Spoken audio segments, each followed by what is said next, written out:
जिल्ह्यातील भारतीय जनता पक्षात सध्या जोरदार इनकमिंग सुरू आहे। काँग्रेस नेत्या जयश्री पाटील, राष्ट्रवादी शरदचंद्र पवार पक्षाचे ज्येष्ठ नेते माजी मंत्री अण्णासाहेब डांगे, राष्ट्रवादीचे वैभव पाटील यांच्यासह महापालिका क्षेत्रातील काँग्रेसचे माजी महापौर, माजी नगरसेवक भाजपमध्ये येत आहेत। लवकरच काँग्रेसचे शहर जिल्हाध्यक्ष पृथ्वीराज पाटील आणि राष्ट्रवादी शरदचंद्र पवार पक्षाचे शरद लाड हेही भाजपवासी होण्याची चिन्हे आहेत। एकूणच आगामी स्थानिक स्वराज्य संस्थांच्या निवडणुकीत झेंडा फडकवायचा या दिशेने भाजपची वाटचाल सुरू असल्याचे दिसते। सांगलीत सोमवारी झालेल्या कार्यकर्ता मेळाव्यात भाजप नेते उत्साहात दिसत होते। पक्षात येणाऱ्या नेत्यांची संख्या पाहता आगामी निवडणुकीत विजय मिळवल्यातच जमा आहे आणि महायुतीचा महापौर झाला आहे असेच वाटत असल्याचे पालकमंत्र्यांनी स्पष्ट केले।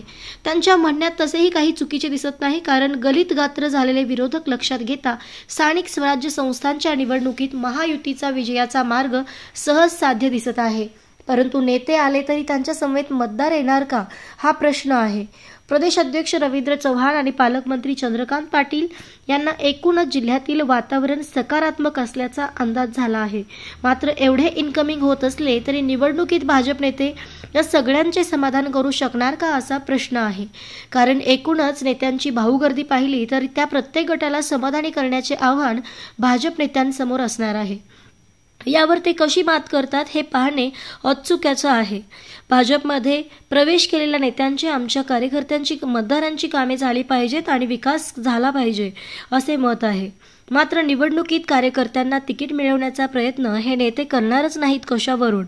त्यामुळे सर्वाधिक गोची होत आहे ती मूळ भाजपवासियांची, कारण बाहेरून मोठ्या प्रमाणात इनकमिंग सुरू असल्याने मूळ भाजप कार्यकर्ते अस्वस्थ आहेत। पक्षात येणाऱ्या सर्वच नेत्यांचे ते उत्साहात स्वागत करत असले तरी त्यात आपले काय होणार या शंकेची पाल सतत चुकचुकत राहत असल्याचे जाणवते।